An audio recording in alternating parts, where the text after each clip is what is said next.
नमस्कार. मी भगवंत कुलकर्णी. भारत ग्रॅज्युएट्स या यूट्यूब चॅनलमध्ये तुमचं सगळ्यांचं खूप स्वागत आहे. आजचा विषय म्हणजे की आपण दरवेळेस एवढेच काय म्हणतात त्याला व्हिडिओज बनवतो आहे. पुढेसुद्धा व्हिडिओज बनवत राहू आणि या प्रत्येक व्हिडिओमध्ये मी एक सांगत असतो की तुम्हाला इंग्रजीला सुटका नाही. तुमचं इंग्रजी हे तुम्हाला सुधारता यायलाच पाहिजे आणि सुधारायलाच पाहिजे. हे मी तुम्हाला आज अगदी कळकळीने सांगतो की हे तुम्हाला करायलाच पाहिजे.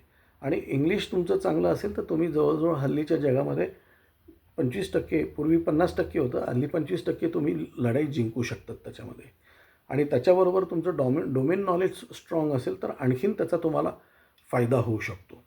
काय आणि नोकरी मिळवण्यासाठी आपण आत्ता सध्या नोकऱ्यांवरच आपण हे करतो आहे. उद्या उठून आपण काय म्हणतात त्याला व्यवसायावर सुद्धा आपण बोलणार आहोत. तर आजचा सगळ्यात महत्त्वाचा विषय म्हणजे की तुमचं इंग्लिश तुम्हाला सुधारायला पाहिजे. आणि मग तुम्ही इंग्लिश कसं सुधारणार तुम्ही?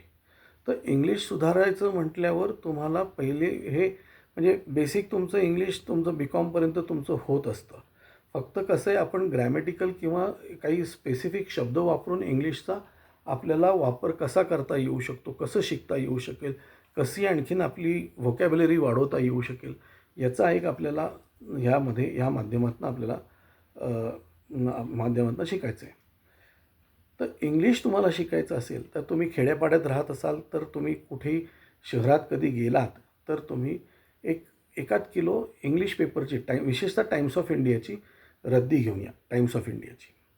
आणि मग त्याच्यामधला टाइम्स ऑफ इंडियामधला तुम्हाला आवडतो तो सेगमेंट, म्हणजे तुम्हाला स्पोर्ट्स आवडत असेल, पॉलिटिक्स आवडत असेल, आणखीन काही सिनेमातलं काही आवडत असेल तर ह्या सगळ्या गोष्टीचा तुम्ही वाचा.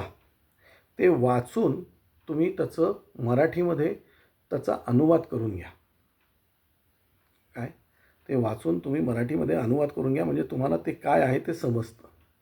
दुसरी गोष्ट, एकदा वाचल्यानंतर ते 2 वेळा बघून लिहा. ते 2 वेळा बघून लिहा. ज्या शब्दाचा अर्थ तुम्हाला कळत नाही त्याचा तुम्ही एक डिक्शनरी घ्या, इंग्लिश टू मराठी डिक्शनरी घ्या आणि त्या इंग्लिश टू मराठीच्या डिक्शनरीमध्ये तुम्ही ते शब्द बघा आणि ते शब्द लिहून ठेवा, म्हणजे शब्दाचा अर्थ लिहून ठेवा. आणि तुम्ही जेव्हा ते लिहाल तेव्हा इंग्लिशमध्ये जेव्हा ते तुम्ही लिहाल त्यावेळेस त्या शब्दाला काय म्हणतात हे पण इंटू ब्रॅकेट लिहून ठेवा, म्हणजे तुमच्या लक्षात राहायला हरकत नाही. हे 2 वेळा तुम्ही बघून लिहिल्यानंतर तुम्ही ते न बघता लिहून काढा. की ते काय आहे ते. म्हणजे तुम्ही काय दोन वेळा बघून लिहिलं ते तिसऱ्यांदा तुम्ही न बघता लिहून काढा. हे न बघता तुम्ही लिहून काढल्यानंतर तुम्ही कुठे राहतात, सुरुवातीला खूप टफ जातं ते, पण तुम्ही कुठे राहतात आणि ते तुम्ही न बघता लिहिलेलं जे तुम्ही मराठीतनं लिहिलेलं आहे त्याचं कंपॅरिझन करा की तुम्ही किती बरोबर लिहिलेलं आहे. आणि तुम्ही जे लिहिलेलं आहे इंग्लिशमध्ये ते तुमचं ते पेपरमधलं जे काही कटिंग आहे किंवा जो काही तो पॅरेग्राफ आहे त्या पॅरेग्राफशी ते कंपेअर करा की आपल्या चुका कुठे कुठे झाल्यात आणि त्याला अंडरलाईन करा आणि परत ते 2 वेळा लिहून घ्या. आणि मग असं करून तुम्ही जसं जसं कराल तसं तसं तुम्हाला तुमच्यामधली इम्प्रूव्हमेंट ही दर आठवड्याला कळत जाईल. आणखीन तुम्ही ते सगळं लिहून झाल्यानंतर सगळ्यात शेवटी ते जे काही म्हणजे जो काही पॅरेग्राफ लिहिलेला आहे तुम्ही तो पेपरमध्ये बघूनच मोठ्यांदी वाचा. अगदी घरात कोणी नसलं तरी मोठ्यांदी वाचा किंवा घरात कोणी असलं तरी मोठ्यांदी वाचा. याच्यामुळे तुमचं इंग्लिश तुम्ही बघा. मला तुम्ही 100 दिवसांनी तुम्ही फोन करून सांगा मला की बाबा तुमचं इंग्लिश किती सुधारलेलं आहे. एक 6 महिने हा प्रयोग करा. 6 महिन्यानंतर तुम्ही जसं टाइम्स ऑफ इंडियाचं तुम्ही लिहिलेलं आहे तसं तुम्ही इकॉनॉमिक टाइम्स घेऊन या. कारण इकॉनॉमिकचं टाइम्सचं इंग्लिश हे टाइम्स ऑफ इंडियाच्या इंग्लिशपेक्षा जास्ती चांगलं आहे, जास्ती वरच्या लेवलचं आहे. आणि जी पद्धत मी तुम्हाला टाइम्स ऑफ इंडियाच्या इंग्लिशबद्दल सांगितली होती तीच पद्धत तुम्ही इकॉनॉमिक टाइम्समध्ये तुम्ही लिहिताना काय बघा, अग्रलेख लिहा.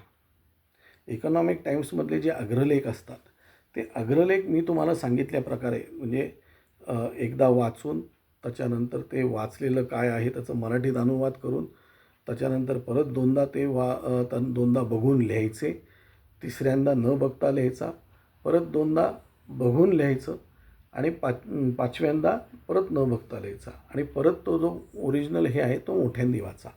कारण ह्या अग्रलेखातलं इंग्लिश हे अत्यंत उच्चतर ह्याच्यातलं असतं. त्यामुळे तुम्हाला ते इंग्लिश आणि हे असं तुम्ही वर्षभर केलं तर वर्षभराने तुम्ही मला सांगा की तुम्हाला इंग्लिश टीचरची गरज आहे का आणि तुम्ही इंग्लिश किती चांगलं तुमचं सुधारलेलं आहे काय आणि याच्यावर तुम्ही खूप मोठ्या प्रमाणावर त्याच्यावर मात करू शकतात. तर एवढा तुम्ही विचार करा. आणखीन इंग्लिश शिका. इंग्लिशशिवाय आपल्याला आणि इंग्लिश आलं तुम्हाला की आपण पुढे जाऊन तुम्हाला इंटरनॅशनल मार्केटमध्ये त्याचा काय स्कोप आहे, कुठे कुठे स्कोप आहे याच्यावर आपण पुढच्या कुठल्या तरी व्हिडिओमध्ये सांगू. आज एवढंच. धन्यवाद.